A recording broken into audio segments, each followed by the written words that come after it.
La justicia antigua era tan brillante que, para castigar un delito menor, podía inventar un método digno de un villano con fiebre. Y créeme, lo verdaderamente absurdo apenas empieza. 1. En algún rincón del mundo antiguo existió un castigo tan absurdamente teatral que parecía escrito por un dramaturgo con resentimiento. Si alguien era sorprendido robando grano, no bastaba con multarlo o humillarlo. Lo obligaban a cargar un saco lleno de piedras mientras caminaba alrededor de la plaza, proclamando en voz alta que la estupidez humana pesa más que el trigo. La lógica era brillante en su propia dimensión torcida. Si alguien quería robar comida, que aprendiera cuánto pesa realmente el fracaso. Era una especie de clase pública de decisiones pésimas 101, supervisada por vecinos que no perdían la oportunidad de aportar críticas gratuitas. Pero lo mejor era el remate. Al finalizar, el ladrón debía dejar las piedras frente al juzgado como ofrenda simbólica a la comunidad. Lo simbólico funcionaba porque nadie quería volver a levantar ese montón de rocas jamás, excepto los jueces, que al parecer tenían demasiado tiempo libre y muy pocas ideas de reforma social. 2. En cierta ciudad costera se aplicaba un castigo que solo pudo haber sido inventado por alguien con una frustración personal hacia los chismes. Cuando un habitante difundía rumores dañinos, lo obligaban a llevar un enorme collar de madera con forma de oreja gigante, tan grande que impedía girar la cabeza sin riesgo de accidentes de tráfico medieval.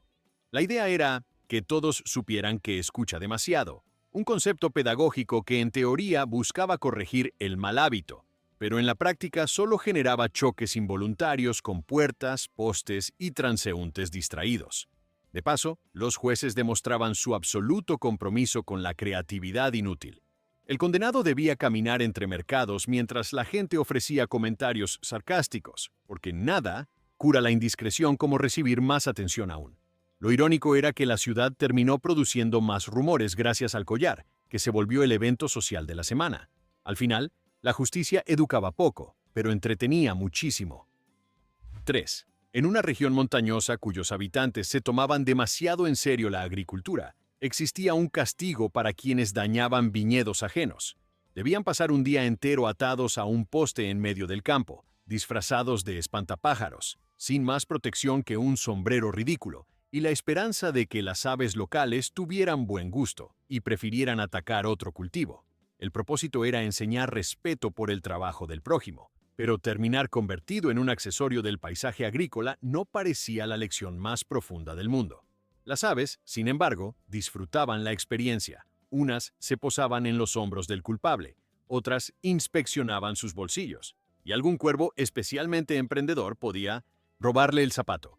Mientras tanto, los jueces observaban desde la distancia, satisfechos como si hubieran resuelto un debate filosófico. El condenado aprendía a valorar la propiedad ajena, aunque también aprendía que la fauna es cruel, el sol no negocia y la justicia rural tiene demasiada imaginación. 4. En un mercado muy activo, donde cualquier pequeña infracción podía volverse un espectáculo involuntario, existía la costumbre de castigar a quienes manipulaban pesas fraudulentas, obligándolos a llevar una balanza gigante sobre la cabeza. Una balanza tan exageradamente grande que el simple hecho de caminar sin colisionar con puestos de verduras era una prueba de agilidad que los jueces nunca tuvieron que realizar. La idea era clara. Si no sabes equilibrar tus negocios, equilibra esto. Un mensaje que se perdía en cuanto el condenado se tropezaba con el vendedor de rábanos o quedaba atrapado entre dos columnas porque el armazón no cabía. La multitud encontraba el espectáculo especialmente educativo, aunque nadie se preocupaba por aprender la lección. Al final del día, el condenado debía declarar solemnemente que la honestidad pesa menos que la vergüenza, frase que nadie creía pero que todos repetían porque el juez insistía en que sonaba profunda. Spoiler, no sonaba profunda. 5. En una comunidad obsesionada con la disciplina cívica, decidieron que tirar basura al suelo merecía un castigo acorde a la tragedia moral que representaba. Así nació el joyero del desperdicio, una especie de caja transparente que el infractor debía cargar como si fuera un tesoro, llena exclusivamente de la basura que él mismo había arrojado antes. El objetivo era que experimentara la sensación de desfilar con su propia negligencia en formato portátil, mientras la gente examinaba el contenido con el mismo interés morboso que dedicarían a un escándalo público. Algunos ciudadanos tomaban nota mental de los artículos encontrados. Ah, así que compra galletas caras. Interesante. Lo cual hacía la humillación más completa. El castigo terminaba cuando el sujeto lograba persuadir a una docena de transeúntes para que juraran haber aprendido algo observándolo. Nadie aprendía nada, pero firmar un documento ridículo siempre fue un entretenimiento universal. 6. En un valle remoto, donde el ganado era más respetado que algunos ciudadanos, había un castigo destinado a quienes espantaban o dañaban a los animales del pueblo. Se les obligaba a convivir una jornada entera dentro de un pequeño corral, mientras las cabras locales decidían si querían ignorarlos, masticarles la ropa o practicar saltos acrobáticos sobre sus espaldas. Los jueces aseguraban que era una forma de fomentar la empatía, aunque resultaba evidente que su verdadera motivación era observar cómo un adulto intentaba mantener la dignidad rodeado de cabras hiperactivas. Peor aún, el castigo incluía una cláusula absurda. El condenado debía hablarle a Pursuers Seeds, los animales con respeto, como si estuviera pidiendo una cita diplomática. Obviamente, las cabras no respondían salvo con balidos que parecían burlas. Al final, la justicia proclamaba que la armonía con la naturaleza ha sido restaurada, mientras el condenado salía cubierto de polvo, mordidas amistosas y una profunda reconsideración de sus decisiones vitales. 7. En una ciudad que entendía el concepto de control social como sinónimo de incomodidad pública, castigaban a quienes insultaban en la calle, obligándolos a usar un cinturón con tablillas de madera donde se colgaban, cuidadosamente escritas, las mismas palabras ofensivas que habían pronunciado. Era como una exposición lingüística involuntaria, ideal para recordar al condenado su pobre creatividad verbal. El cinturón pesaba lo suficiente como para que caminar se convirtiera en un ejercicio de torpeza y arrepentimiento. Algunos vecinos aplaudían la medida porque podían examinar el vocabulario del infractor como si fuese un menú, otros simplemente agradecían el entretenimiento. La ironía mayor era que la justicia insistía en que el castigo enseñaba moderación, cuando en realidad incentivaba discusiones sobre ortografía, puntuación y la selección correcta de sinónimos insultantes. Al final, el condenado debía prometer públicamente ser más ingenioso la próxima vez. Técnicamente, eso no solucionaba nada, pero el juez se conformaba. 8. En una aldea famosa por sus métodos disciplinarios excesivamente imaginativos, quienes interrumpían ceremonias públicas eran obligados a participar en un ritual llamado el Minuto Eterno. Los hacían permanecer inmóviles en el centro de la plaza, sosteniendo un reloj de arena gigantesco que tardaba 1 hora en vaciarse, mientras los asistentes observaban con aire de juez frustrado. La paradoja era que el condenado debía simbolizar silencio y respeto, aunque inevitablemente estornudaba, sudaba o se balanceaba, provocando que el público emitiera suspiros indignados, como si presenciar debilidades humanas les fuera ofensivo. La justicia lo defendía como un castigo reflexivo, aunque parecía más bien un experimento para medir cuánto tarda una multitud en aburrirse del sufrimiento ajeno. Cuando finalmente caía el último grano de arena, el condenado recibía una reprimenda por no haberse mantenido suficientemente solemne, prueba de que el sistema no buscaba justicia, sino entretenimiento gratuito. 9.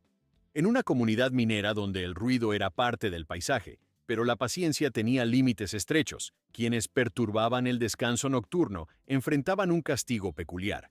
Debían empujar por la ciudad un gigantesco tambor silencioso. Sí, silencioso, porque la idea era recordar al infractor lo que el silencio significa para la sociedad, aunque nadie explicó por qué necesitaban un artefacto tan grande. La estructura era pesada, incómoda y completamente inútil, una especie de alegoría del sistema judicial local. Mientras el condenado arrastraba el artefacto, vecinos entusiastas lo seguían ofreciendo análisis sobre el verdadero valor del silencio, todos más ruidosos que el delito original. Irónicamente, la procesión producía más alboroto que cualquier fiesta clandestina. El castigo terminaba cuando algún anciano declaraba solemnemente que la comunidad ha recuperado la paz, frase que nunca coincidía con la realidad acústica del momento. 10. En una capital antigua donde el orden cívico se confundía con la teatralidad, quienes maltrataban fuentes públicas eran obligados a cargar un recipiente lleno de agua de dicha fuente, adornado con flores, velas y una inscripción poética que nadie comprendía. La idea era que el infractor restaurara la dignidad del agua, concepto tan vago que probablemente ni los jueces podían definirlo. El verdadero castigo consistía en caminar por calles empinadas con un objeto sin agarres mientras la gente lo observaba intentando no derramar ni una gota. Por supuesto, siempre había un espectador dispuesto a evaluar públicamente la postura, la fuerza del brazo o la técnica de equilibrio del condenado, como si se tratara de un concurso.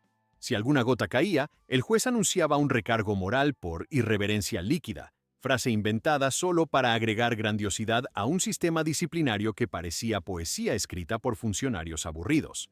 11. En un reino donde la administración de justicia sentía una fascinación misteriosa por la iluminación, quienes mentían en procedimientos públicos debían portar durante un día entero una lámpara de aceite encendida, suspendida sobre su cabeza mediante un arnés que desafiaba cualquier manual de seguridad.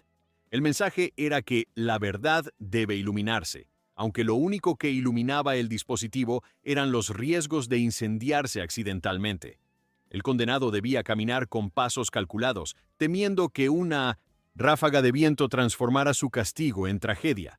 La población encontraba el espectáculo fascinante. Algunos seguían al infractor solo para ver si la llama parpadeaba, como si se tratara de un vaticinio. El sistema afirmaba promover honestidad, pero todos sabían que la única lección real era no irritar a un juez con tendencias pirotécnicas. Aún así, la lámpara se convirtió en símbolo local, recordatorio eterno de que la justicia puede ser tanto moralista como inflamable. 12. En un puerto comercial que se tomaba demasiado en serio la contabilidad, quienes cometían errores en registros públicos debían llevar colgado un enorme libro vacío, como si el universo quisiera señalar que su mente también lo estaba. El volumen era tan grande que el condenado necesitaba inclinarse hacia atrás para caminar sin caer de bruces. La ironía consistía en que el error original solía ser mínimo, pero el castigo tenía escala épica, como si se buscara corregir el cosmos entero. Durante la caminata, la gente hojeaba el libro imaginariamente, comentando qué tipo de fallas mentales habrían producido semejante desgracia. Al final, el infractor debía escribir en una tablilla la frase «La memoria es responsabilidad», aunque nadie recordaba cuándo fue la última vez que la autoridad misma cometió un error numérico. El sistema judicial agradecía la teatralidad, porque nada corrige la incompetencia como cargar una biblioteca portátil. 13. En una comunidad famosa por su devoción al orden ritual, quienes llegaban tarde a ceremonias importantes eran sometidos a un castigo cronométrico llamado el retraso eterno. Debían caminar sosteniendo un reloj sin manecillas, símbolo de su incapacidad para respetar la temporalidad ajena. La multitud lo interpretaba como una obra metafórica profunda, aunque en realidad solo servía para que el condenado escuchara sermones improvisados sobre puntualidad por parte de desconocidos que jamás llegaron. Temprano a nada. Los jueces insistían en que el castigo fomentaba responsabilidad, pero nadie podía ignorar que era básicamente una estrategia para humillar al infractor con la sutileza de un martillo. La caminata terminaba cuando algún ciudadano declaraba que la comunidad ha superado este desajuste temporal, frase tan rimbombante como innecesaria. Si algo quedaba claro, era que la justicia local prefería metáforas a soluciones prácticas. 14. En una región donde los árboles eran considerados casi ciudadanos honorarios, quienes dañaban uno por descuido debían ser encadenados simbólicamente a un tronco durante horas, como si se quisiera que ambos entablaran una conversación profunda sobre decisiones vitales. El condenado debía permanecer ahí mientras los lugareños explicaban, con una mezcla de orgullo y condescendencia, las virtudes del árbol en cuestión, su sombra, su historia, su supuesta personalidad. En ocasiones, alguien añadía que el árbol recordaría la ofensa, lo cual daba lugar a teorías botánicas creativas pero científicamente nulas. El castigo terminaba cuando un anciano decidía que el árbol había perdonado, juicio basado en absolutamente nada. La mejor parte era que, después del ritual, el infractor solía tratar a los árboles con respeto exagerado, probablemente por miedo a volver a conversar con uno mientras toda la aldea observaba. 15. En una aldea obsesionada con la responsabilidad doméstica, quienes desperdiciaban agua eran castigados cargando un cántaro roto del que el líquido se escapaba constantemente. El objetivo era que aprendieran el valor del recurso, aunque el castigo solo probaba la mala capacidad del pueblo para diseñar recipientes funcionales. El condenado debía caminar por las calles mientras el agua se filtraba a un ritmo indignante, seguido por ciudadanos que comentaban el desperdicio en tiempo real, como si fueran comentaristas deportivos del fracaso ajeno. La escena, producía más humedad que una tormenta ligera y ninguna reflexión profunda, salvo admitir que probablemente el sistema judicial necesitaba mejores pasatiempos. El castigo finalizaba cuando el cántaro quedaba vacío, lo cual ocurría tan rápido que el infractor apenas tenía tiempo de arrepentirse. Era una lección breve, innecesariamente mojada y espectacularmente inútil. 16. En un reino particularmente orgulloso de su corte musical, insultar a los músicos era considerado una ofensa gravísima que se pagaba con el concierto del culpable. Obligaban al infractor a sostener un instrumento desafinado y simular que sabía tocarlo mientras una multitud decidía si debía seguir practicando o ser liberado. La tortura auditiva era universal, porque nadie disfrutaba la experiencia, ni el condenado ni los espectadores. Los jueces defendían el castigo como defensa cultural, pero resultaba evidente que solo querían evitar recibir quejas sobre el volumen de las fanfarrias locales. El ritual terminaba cuando un músico profesional declaraba que el infractor había demostrado humildad sonora, frase que no significaba nada pero sonaba elegante. En definitiva, la justicia protegía el arte forzando a la gente a producir ruidos caóticos, lo cual explicaba por qué el reino nunca destacó musicalmente. 17. En una comarca donde la agricultura definía el honor familiar, quien destruyera accidentalmente una cosecha ajena debía realizar un rito de restitución, sembrar semillas simbólicas en presencia del dueño afectado, mientras ambos intercambiaban frases ceremoniales que parecían inventadas minutos antes. El condenado debía hacerlo con gestos deliberadamente lentos, como si la lentitud garantizara profundidad espiritual. Los observadores encontraban el evento entretenido, especialmente cuando el dueño corregía cada paso del infractor, disfrutando la oportunidad de ejercer autoridad repentina. El sistema afirmaba que era un acto de armonía, aunque todo indicaba que era una forma estructurada de humillación agrícola. Lo mejor era que las semillas raras veces germinaban, lo cual obligaba al infractor a repetir el ritual. Nada dice justicia como repetir un fracaso supervisado por toda la comunidad. Y, por supuesto, todavía faltaba llegar a los castigos verdaderamente absurdos del repertorio local. 18. En una ciudad donde la autoridad creía firmemente que la vergüenza pública resolvía cualquier problema, quienes exageraban sus deudas o prometían pagos imposibles eran obligados a desfilar con una cuerda inmensa atada a la cintura, cargando detrás un saco lleno de monedas falsas del tamaño de platos. Las monedas estaban hechas de madera pintada, pero pesaban lo suficiente como para recordarle al condenado que la economía local funcionaba a base de expectativas infladas. La multitud observaba el desfile como si fuera un espectáculo cómico, señalando lo irónico de arrastrar dinero que nunca existió. Los jueces proclamaban que el castigo tenía un significado moral profundo, aunque todos sabían que solo servía para entretener a comerciantes aburridos. El desfile concluía cuando el condenado lograba arrastrar el saco hasta la plaza central, donde debía volcar las monedas y admitir en voz alta que la inflación no era un estilo de vida. El castigo no arreglaba la economía, pero dejaba muy claro que la creatividad financiera tenía consecuencias gravitacionales. 19. En una comunidad marítima donde el respeto por los pescadores era casi religioso, quienes interrumpían las subastas del puerto eran sometidos a un ritual particularmente absurdo. Los encerraban dentro de una jaula decorativa y la sumergían en el muelle poco profundo para que contemplaran la paciencia del océano. El agua llegaba a la cintura, suficiente para incomodar pero no para dramatizar, aunque los jueces se tomaban el ritual con solemnidad innecesaria. El condenado debía reflexionar sobre el ritmo natural del comercio, mientras gaviotas oportunistas le robaban cualquier objeto brillante que llevara encima. La multitud disfrutaba del espectáculo, comentando que el condenado parecía un crustáceo en plena meditación. Una vez transcurrido el tiempo determinado por un reloj de arena, lo liberaban empapado, irritado y con un respeto renovado hacia los pescadores, o al menos hacia las gaviotas. La justicia local afirmaba que el castigo restauraba el orden, aunque en realidad solo dejaba un charco gigante en el muelle. 20. En un reino donde los escribas eran considerados casi oráculos del conocimiento, quienes se atrevían a interrumpir su trabajo eran castigados con la pluma monumental, una pluma de casi 2 metros que debían cargar sobre los hombros mientras caminaban por las calles, representando su falta de respeto a la palabra escrita. La pluma estaba hecha de madera, absurdamente pesada, y no escribía absolutamente nada, lo cual la hacía más simbólica que funcional. Los espectadores se divertían observando cómo el condenado intentaba no golpear ventanas, puestos de comida o ciudadanos distraídos. Los jueces defendían el castigo como una lección en humildad intelectual, pero lo único que enseñaba era que los escribas tenían una habilidad extraordinaria para vengarse con estilo. Al final del recorrido, el infractor debía inclinar la pluma frente a la biblioteca local, gesto teatral que nadie entendía, pero que todos aplaudían porque sonaba ceremonial. En resumen, el conocimiento siempre fue pesado, pero aquí lo volvieron físico por pura diversión. 21.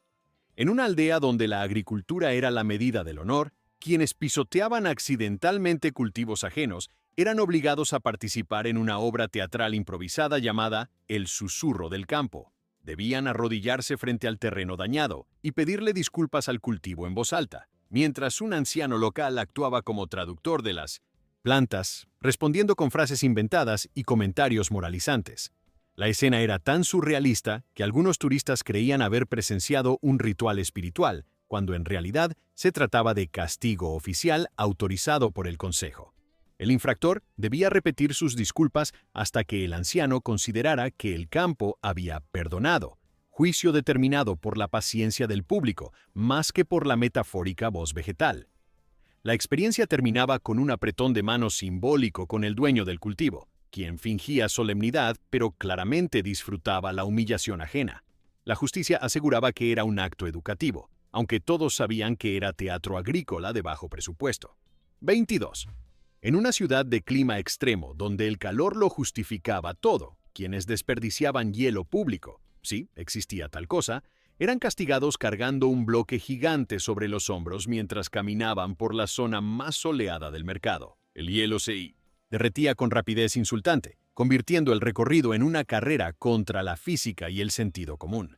La multitud observaba el espectáculo con la seriedad de un jurado olímpico, evaluando la técnica del condenado para evitar que el bloque se resbalara. Aunque el castigo terminaba cuando el hielo desaparecía por completo, el verdadero sufrimiento era escuchar a comerciantes dar cátedras improvisadas sobre la fragilidad de los recursos, todos mientras bebían jugos fríos sin mostrar vergüenza. Al final, el infractor regresaba al juez con los hombros empapados y un nuevo respeto por la cadena de frío, aunque la justicia hacía poco por explicar por qué almacenaban hielo en un clima donde duraba 5 minutos. 23. En un pueblo donde la puntualidad era vista como virtud suprema, quienes llegaban tarde a reuniones comunitarias eran obligados a usar un reloj gigante de cartón que marcaba permanentemente la hora de su retraso. El reloj era tan grande que cualquier intento de atravesar una puerta se convertía en una coreografía de torpeza inevitable. La comunidad se divertía haciendo comentarios sobre el peso del tiempo, frase que repetían con tanta frecuencia que parecía lema turístico. El condenado debía participar en la reunión sin quitarse el reloj, lo cual lo hacía destacar como un anuncio ambulante de irresponsabilidad. El castigo terminaba cuando algún anciano pronunciaba la sentencia ritual. El tiempo ha sido devuelto al pueblo. Frase que no significaba nada, pero satisfacía el protocolo local. A pesar de su ridiculez, el castigo funcionaba parcialmente. Nadie quería volver a vivir la humillación de girar una esquina y quedar atorado en una pared. 24. En una comarca famosa por sus banquetes interminables, quienes arruinaban un festín hablando demasiado alto eran obligados a servir comida en silencio absoluto, mientras portaban un enorme embudo colgando del cuello como símbolo de su exceso verbal. Cada vez que se activaba, el embudo chocaba con una mesa. Un invitado podía exigir una explicación escrita del incidente, lo cual generaba pequeñas novelas sobre torpeza que el condenado debía redactar con letra clara. La ironía era que el castigo producía más ruido que la infracción original, convirtiendo el banquete en una mezcla caótica de silencio forzado y documentos oficiales pasándose de mano en mano. Nadie aprendía buenas maneras, pero todos terminaban con un relato absurdo como recuerdo del evento. Para cuando el festín acababa, el embudo estaba abollado, y las explicaciones escritas formaban un archivo municipal completamente inútil. 25.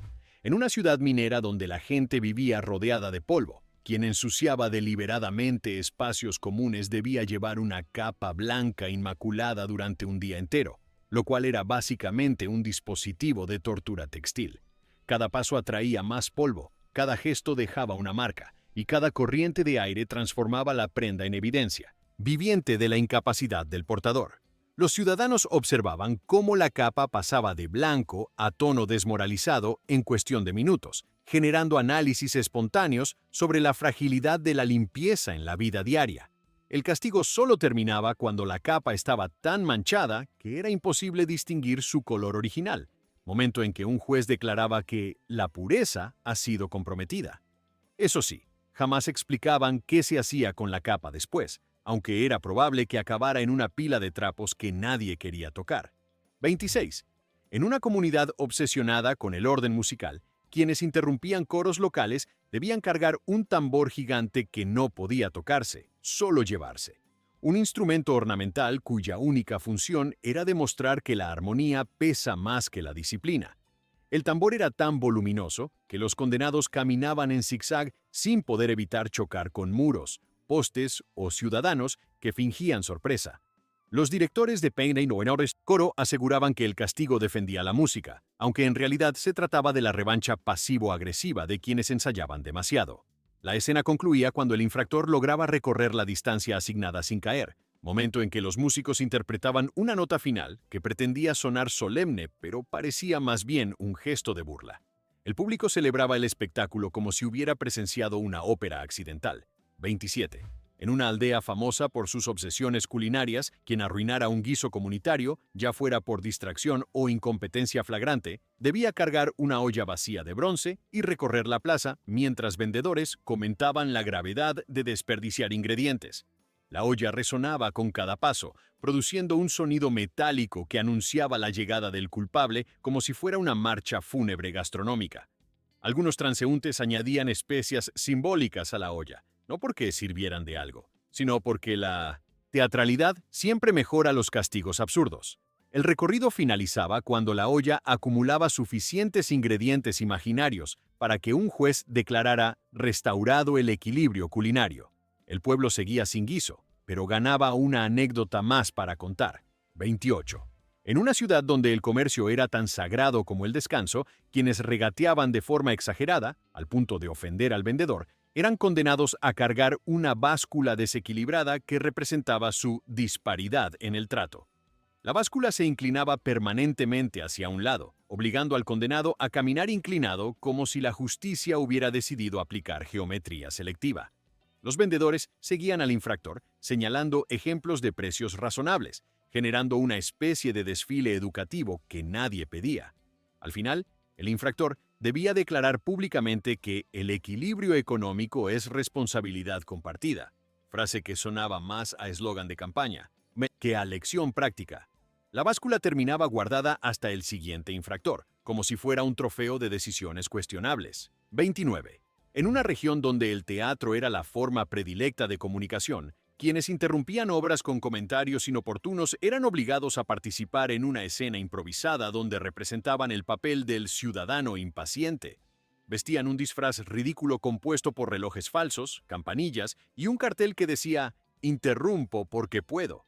Los actores profesionales aprovechaban la presencia del infractor para burlarse con una sutileza que no engañaba a nadie. El público aplaudía más esta escena improvisada que la obra original, lo cual generaba resentimientos entre los artistas. El castigo concluía cuando el director consideraba que el infractor había demostrado suficiente vergüenza dramática, criterio que variaba según el humor del día. 30. En un pueblo donde la horticultura definía la identidad, quienes dañaban jardines públicos eran castigados portando una maceta de tamaño absurdo, con tierra pero sin planta, para simbolizar que su capacidad de nutrir la vida era inexistente. La maceta tenía asas incómodas y un peso innecesario, diseñado para que el infractor reflexionara mientras sufría contracturas. Los jardineros seguían al infractor con explicaciones interminables sobre fotosíntesis y raíces, ignorando que el condenado ya estaba lo suficientemente agobiado. El ritual terminaba cuando el jardinero jefe declaraba que el suelo ha perdonado, frase que nunca convenció a nadie, pero permitía cerrar el expediente del caso. 31. En un asentamiento donde la escritura era símbolo de prestigio, quienes maltrataban documentos públicos debían usar un pergamino gigante enrollado alrededor del torso, como si fueran un manuscrito viviente. El pergamino estaba decorado con caligrafía exageradamente elegante que describía su error, convirtiendo al infractor en una nota al margen ambulante. La gente se acercaba a leer el texto, ofreciendo interpretaciones filosóficas que competían en pretensión. El castigo concluyó cuando el pergamino comenzaba a deteriorarse, momento en que el juez proclamaba que la historia ha quedado registrada. El infractor terminaba con la espalda adolorida y una aversión profunda a la papelería oficial. 32. En una ciudad donde la diplomacia era considerada deporte local, quienes generaban conflictos menores eran obligados a sostener un estandarte exageradamente grande con la palabra paz escrita encima, aunque la ironía del objeto era evidente. El estandarte golpeaba a cualquiera que estuviera cerca.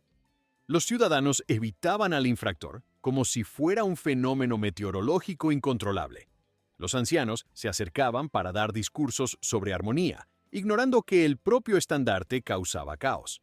El castigo terminaba cuando el infractor lograba cruzar la plaza sin golpear a nadie, lo cual, rara vez ocurría a la primera. La diplomacia, aparentemente, era cuestión de equilibrio físico. 33. En una aldea donde los rumores eran considerados una amenaza nacional, quienes difundían chismes infundados eran obligados a cargar un cuerno hueco gigante que ampliaba su voz, haciendo que cualquier palabra sonara incluso más ridícula. La idea era que escucharan su propio eco deformado y reconsideraran su talento para la ficción social. La multitud encontraba el espectáculo irresistible, especialmente cuando el eco convertía frases simples en óperas de mala calidad.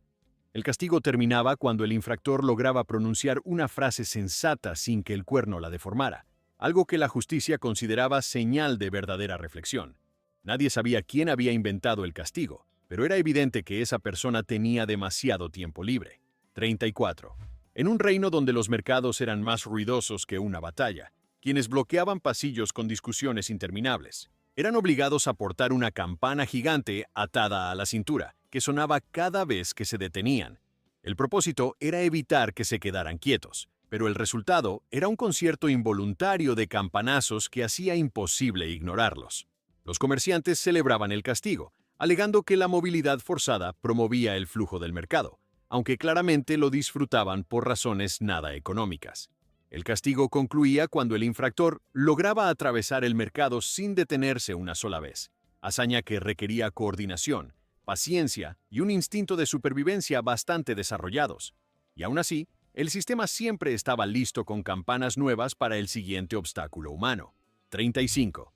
En una ciudad donde la burocracia era tan venerada como un deporte olímpico, quien firmaba un documento sin leerlo enfrentaba un castigo que parecía diseñado por un administrador en crisis existencial. Debía cargar una pila de pergaminos inútiles tan alta que apenas dejaba ver su cara, mientras caminaba por la plaza como un monumento móvil a la negligencia. Los jueces afirmaban que representaba la responsabilidad colectiva de la lectura, pero en realidad solo mostraba que nadie sabía qué contenían los pergaminos, porque todos evitaban tocarlos, no fuera a ser que adquirieran obligaciones por accidente. Los ciudadanos seguían al infractor murmurando interpretaciones contradictorias sobre la simbología del castigo, como si analizar papelería pudiera mejorar sus vidas. Y aunque nadie lo decía en voz alta, estaba claro que el sistema amaba cualquier oportunidad de convertir la lectura en un arma moral, incluso si el condenado acababa cubierto por una avalancha literaria sin una sola palabra relevante. 36. En un valle donde los pastores dominaban la economía, quien insultaba a un rebaño, sí, a un rebaño, debía cargar un zurrón enorme lleno de campanillas, creando un ruido constante que transformaba cada paso en un recordatorio musical de su fracaso social. La ironía era que el rebaño original ya había olvidado el incidente, pero el pueblo jamás perdonaba una falta de modales hacia animales que trabajaban más que algunos habitantes. Las campanillas producían melodías involuntarias que los niños seguían como si fueran canciones improvisadas, y los adultos ofrecían críticas sobre el ritmo del condenado, porque aparentemente la justicia siempre debía incluir humillación artística. El castigo concluía cuando un pastor declaraba que los vientos han aceptado la disculpa, frase tan absurda que rivalizaba con el anciano traductor de plantas del Castigo 21, que sin duda habría apreciado la continuidad temática entre agricultores y pastores vengativos. 37. En una ciudad portuaria obsesionada con el comercio justo, quien aprovechaba una tormenta para inflar precios, debía soportar el ritual del mercado invertido. Caminar con un cesto vacío mientras los comerciantes depositaban en él objetos sin valor, desde conchas rotas hasta herramientas oxidadas, alegando que representaban el precio real de su ética. El cesto rápidamente acumulaba basura simbólica que pesaba más que la dignidad del condenado, y la escena atraía a espectadores que improvisaban subastas falsas solo para aumentar la vergüenza. La justicia defendía el castigo como una metáfora económica, pero todos sabían que era una excusa para limpiar los trasteros del mercado. Al final, el condenado debía cargar el cesto fuera de la ciudad y dejarlo en un montículo oficial de degradación moral, una especie de museo involuntario donde objetos sin valor narraban historias de codicia torpe que nadie quería recordar, pero todos visitaban curiosamente. 38. En un reino famoso por su obsesión con el protocolo, quien interrumpía al heraldo real enfrentaba un castigo que convertía la etiqueta en tortura. Cargar una trompeta enorme que no podía sonar, solo sostenerla como símbolo de su incapacidad para respetar los anuncios oficiales. La trompeta era tan pesada que el condenado caminaba inclinado hacia adelante, como si la formalidad le doblara la columna. Los ciudadanos seguían al infractor leyendo fragmentos del último edicto real en voz dramática, aprovechando cualquier oportunidad para practicar su dicción, y algunos hasta intentaban corregir la postura del condenado, alegando que la trompeta debía portarse con dignidad. El castigo concluía cuando el heraldo pronunciaba la frase ritual: «El mensaje ha sido escuchado», aunque claramente nadie estaba escuchando nada. Sin embargo, el espectáculo reforzaba la idea de que en aquel reino la voz oficial tenía prioridad incluso sobre la ergonomía básica. 39.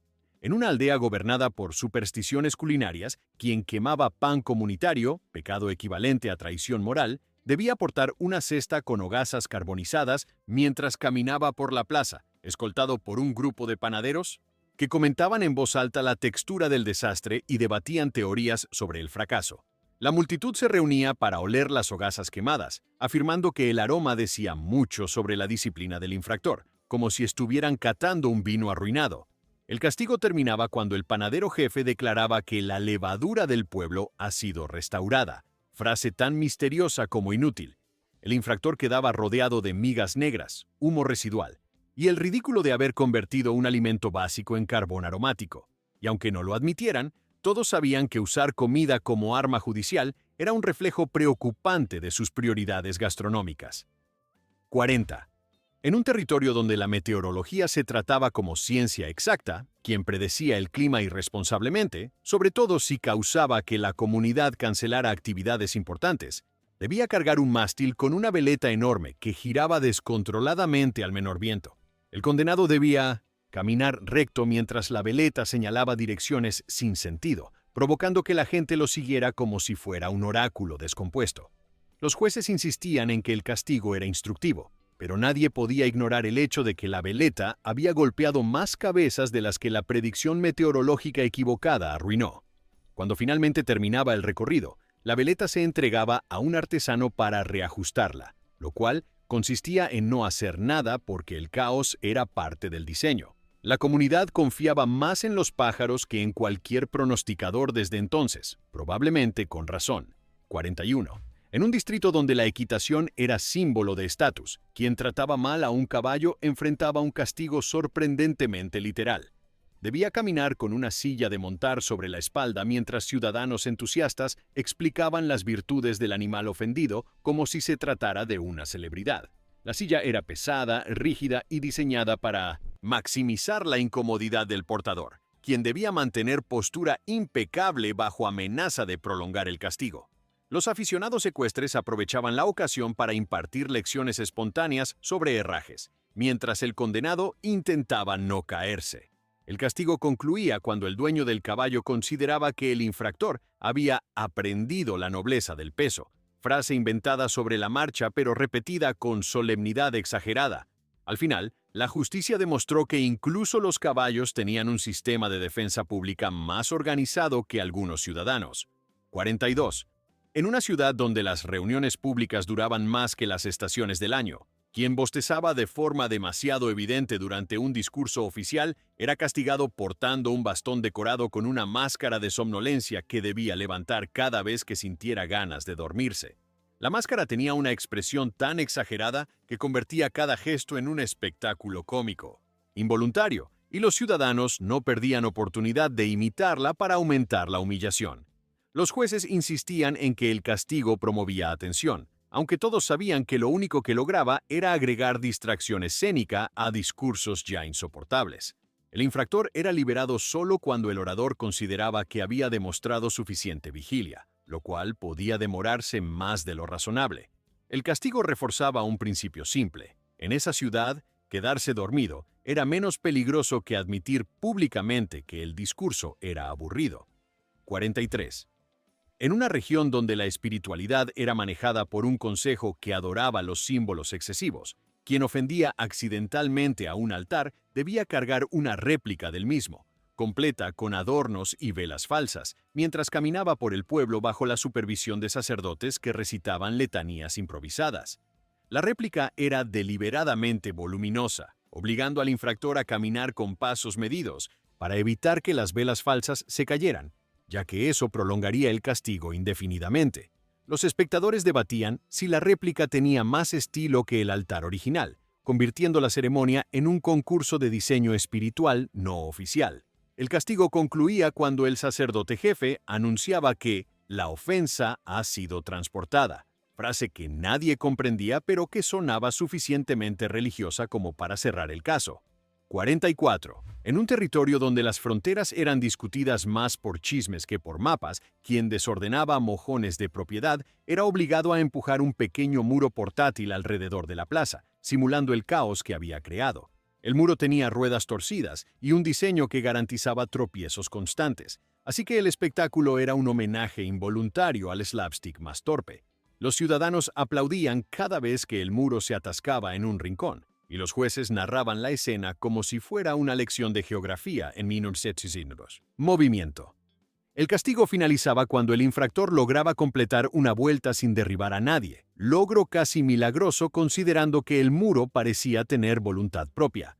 Al terminar, el pueblo seguía sin un mapa confiable, pero ganaba un recuerdo inolvidable del caos territorial. 45. En una ciudad que presumía de su cultura de silencio nocturno, quien hiciera ruido después del toque de queda debía cargar una enorme campana apagada sobre los hombros, como símbolo de su capacidad para perturbar al vecindario incluso sin intentarlo. La campana tenía grabados de acusaciones genéricas que los vecinos leían en voz alta, añadiendo drama innecesario a cada paso. La caminata generaba más ruido que la infracción original, lo cual no impedía que los jueces insistieran en que el castigo era efectivo. Cuando el recorrido finalizaba, la campana se guardaba hasta el próximo infractor, convertida ya en reliquia de un sistema legal que apreciaba la ironía acústica por encima del sueño reparador. 46. En un reino donde la vestimenta era vista como expresión moral, quien usaba ropa inapropiada en eventos públicos era obligado a vestir una capa hecha de retazos multicolores que simbolizaban la confusión de su juicio. La capa era tan larga que arrastraba por el suelo, recogiendo polvo, hojas y ocasionalmente pequeños animales que se escondían dentro, convirtiéndola en un ecosistema portátil. Los ciudadanos aprovechaban el espectáculo para opinar sobre moda, aunque nadie estaba calificado para hacerlo. El castigo terminaba cuando la capa acumulaba suficientes objetos aleatorios para que un juez declarara que la extravagancia ha sido corregida, una afirmación tan gratuita como el propio castigo. 47. En una aldea donde los contratos verbales eran tratados con una seriedad exagerada, quien rompía una promesa debía portar durante todo un día una cadena de lenguas talladas en madera, cada una representando una palabra incumplida. La cadena era sorprendentemente pesada y emitía un sonido seco cada vez que chocaba, convirtiendo cada movimiento del infractor en un recordatorio auditivo de su fracaso lingüístico. Los habitantes disfrutaban descifrando qué lengua representaba cada promesa rota, como si se tratara de un rompecabezas moral. El castigo finalizaba cuando el infractor lograba recitar una nueva promesa sin equivocarse, momento en que todos fingían confiar en su palabra a pesar de las dudas obvias. 48. En una comunidad donde las fiestas duraban días, quien arruinaba una celebración apagando accidentalmente las antorchas era obligado a encender nuevas luces caminando con un brasero portátil que desprendía chispas peligrosamente teatrales. El recorrido era una mezcla de riesgo, torpeza y comentarios del público, que observaba el espectáculo con la misma fascinación que un incendio controlado. Los jueces insistían en que el castigo restauraba la luz del espíritu festivo, aunque todos estaban más interesados en apostar cuántas chispas caerían sobre el calzado del condenado. Finalmente, cuando todas las antorchas quedaban encendidas, el brasero era retirado, dejando tras de sí un camino de quemaduras superficiales y anécdotas festivas. 49. En un reino donde el comercio internacional era tan caótico como su justicia, quien confundía monedas extranjeras debía caminar con un collar adornado con monedas gigantes talladas en madera, representando todas las divisas que había mezclado. El collar era tan pesado que el condenado caminaba como si estuviera negociando tratados diplomáticos con la gravedad. Los comerciantes señalaban las monedas con explicaciones pedantes sobre economía, mientras los jueces afirmaban que el castigo promovía educación financiera, aunque nadie aprendía nada. Solo cuando el collar comenzaba a deformarse bajo su propio peso se daba por concluido el castigo, lo cual ocurría con sospechosa frecuencia. En una villa, donde las supersticiones agrícolas dictaban la vida diaria, quien arrojaba semillas en el momento astrológico incorrecto era obligado a llevar una corona hecha de ramas secas, mientras los ancianos narraban historias inventadas sobre desgracias cosechadas por mala sincronía cósmica. La corona se deshacía lentamente, esparciendo fragmentos por toda la plaza, lo que llevaba a discusiones sobre si los trozos caídos representaban presagios o simplemente mala carpintería ceremonial. El castigo cesaba cuando la corona colapsaba sobre sí misma, momento interpretado como señal divina de absolución, aunque claramente era solo un problema estructural predecible. 51. En una ciudad donde la justicia abrazaba la creatividad peligrosa, quien combinaba varias infracciones menores, ruido, retraso, descuido y un toque de insolencia, era sometido al castigo definitivo: cargar simultáneamente la balanza inútil, el embudo silencioso, la maceta sin planta y la capa multicolor, mientras seguía un muro con ruedas que nunca obedecía. Un desfile de artefactos judiciales que convertía al infractor en una versión viviente del colapso administrativo local. La multitud seguía la procesión con entusiasmo, identificando cada objeto como si fueran referencias de episodios anteriores, y los jueces observaban satisfechos, conscientes de haber creado el equivalente legal de un remix caótico. El castigo terminaba solo cuando el infractor lograba atravesar la plaza sin perder ninguna pieza, hazaña que nadie había conseguido jamás, lo que convertía este castigo en la obra maestra definitiva del sistema. Un rompecabezas imposible cuya ironía final era que la justicia no buscaba rehabilitar a nadie, sino producir la imagen más absurda posible y retirarse triunfalmente, dejando al infractor como monumento efímero a la creatividad punitiva. La historia humana es un desfile de idioteces con demasiado presupuesto. Ahora dime en comentarios cuál ganó, y sí, deja tu like y suscríbete.